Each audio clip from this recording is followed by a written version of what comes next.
Hello, welcome to Unicorn Princess Tarot. So, reading po ito for Sagittarius.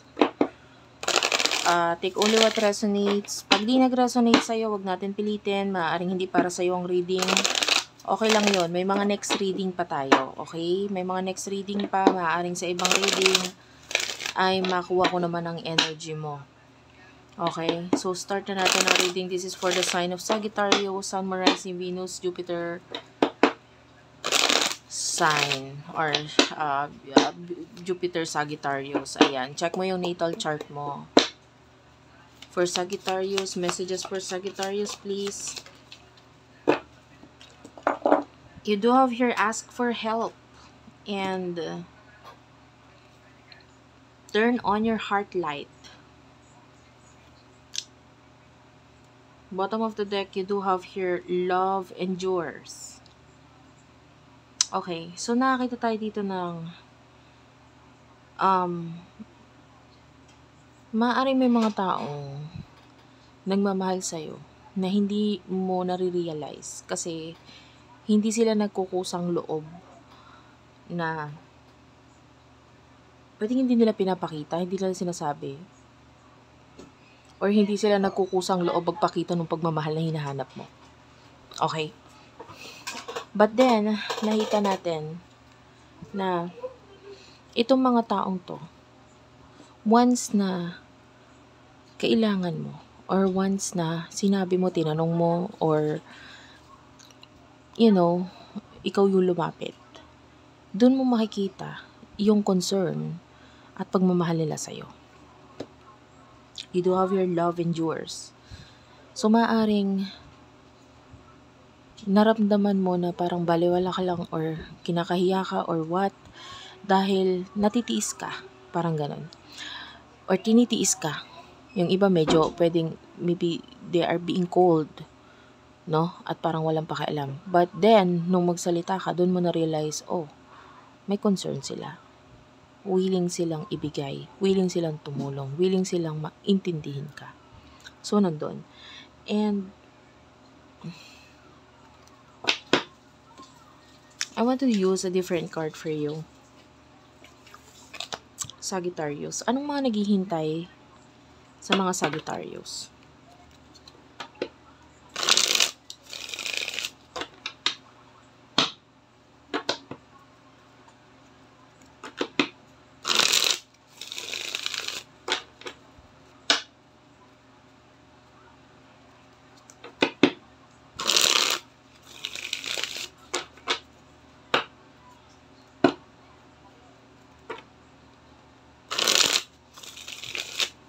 Ano mga naghihintay sa mga Sagittarius?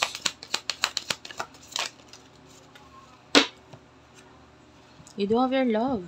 Yan. Oh, I told you. Entrapment is here. So, I feel like itong energy na ito is that itong love na to is already nandyan na sa paligid mo. Okay? And I'm seeing a person.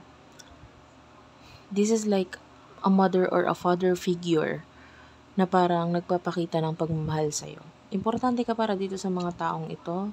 Dito sa yung iba particular na tao na ito. And nakatingin siya, nakamasid lagi siya sa'yo.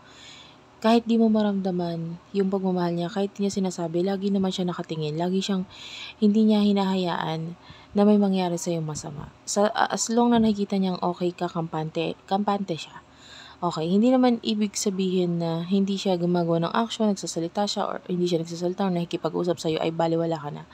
Maaaring nakikita niyang okay ka lang naman.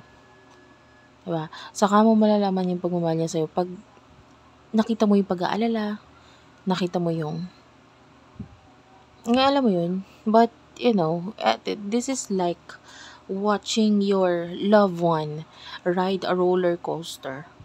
Di ba pag ikaw, yung mahal mo sa buhay, halimbawa, nakita mo sumakay ng roller coaster, nandun yung kahit paano, hindi ka mangangamba kasi alam mong okay lang, naka-seatbelt naman siya. Although nakikita mong dangerous na medyo nakakatakot yung kanyang sitwasyon. And nakikita mo naman safe siya dahil may seatbelt. Parang um, nandun yung kampante ka. Ito ay binabanggit ko dahil maaaring ito yung pagtingin na nakikita sa'yo ng person na ito. Na parang nakikita niya na okay ka lang naman. 'Di ba? Okay ka lang naman. Parang wala namang nangyayari sa yung something na dapat niya ikabahala. So, uh, you're not feeling his or her presence na minamahal ka niya or what because masyado kang distracted sa ibang bagay. Masyado mong pinapansin yung ibang bagay. Na to the point na hindi mo na napapansin, nakatingin lang pala siya, na nandyan lang pala siya. Okay? So, I feel like hindi mo kailangan matakot kasi nandyan lang itong person ito lagi sa'yo, para sa'yo. And, what is the challenge for Sagittarius? Anong challenge para sa mga Sagittarius? You have this threatened searching, and this is regarding online. Yung iba sa inyo, you have to be careful. Nakakita tayo ng possible scams. Divine Masculine is here. So, nakakita tayo ng mga taong possible na manloko or hindi magsabi ng totoo sa'yo. So, I can see possible scams online. So, be very careful. For some of you, i-double check mo yung mga social media mo, etc. Yung iyong password. You have your soul, moving, physical location, and changes. So, yung challenge sa'yo is maybe may kinalaman sa home, sa house. Pwedeng place of business or yung iba challenge regarding sa iyong relocation. So, may paglipat na iniisip yung iba, etc. And,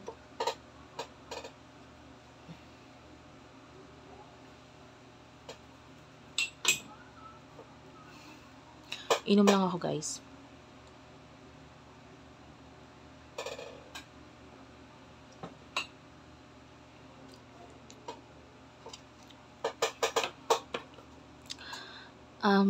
Anong dapat gawin? Anong dapat gawin?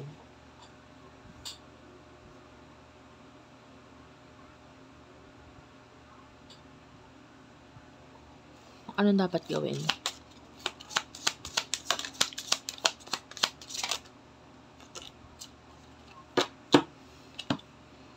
You do have your lost and desire is here and cleansing. So, you have to cleanse your energy. Lalo na yung iba sa inyo, kung hindi ka naniniwala sa power ng cleansing, guys, napaka-effective ng cleansing. Pag sinabi natin cleansing, yan yung pagpapausok, no? Pagpapausok, yung some of you need, sa bagay, guys, before you do cleansing, you have to pray, you have to meditate, you have to be ready before cleansing kasi hindi mo alam yung mga itinataboy or inaalis mo.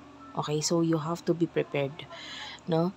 And yun yung advice ko, you have to pray first before doing this. It's like a ritual. Pero kung hindi mo naman alam maganon, maybe there's someone na pwede mong hingian ng tulong regarding sa pag-cleansing because cleansing is really necessary. Sa isang bahay kasi, hindi lang bahay yung nililinis. Ito yung pinaka-advice sa'yo, guys. Hindi lang bahay, alikabok, dumi ang inaalis. May mga hindi ka nakikita na dapat alisin. Like for example, yung mga negativity, yung aura, 'di ba? Yung aura.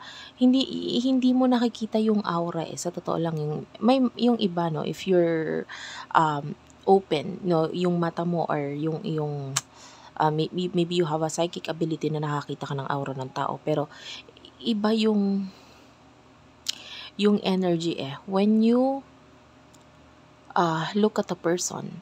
Makikita mo dito sa taong tong parang may something pag iba yung aura niya, alam mo yun?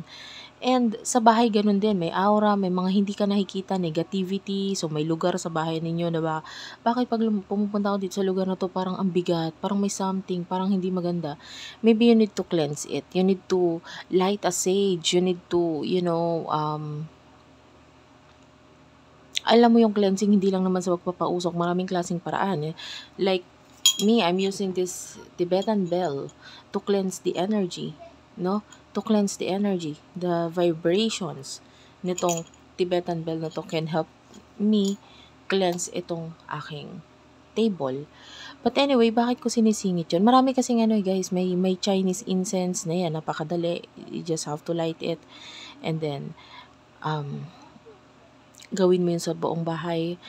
Kailangan mo gawin yun lalo na kung may matinding pagsubok ang pinagdaanan ng pamilya ninyo, ang bahay ninyo, na nagdulot para magbigay ng kalungkutan, hindi magandang enerhiya doon sa bahay ninyo, kailangan mo rin yun i-cleanse.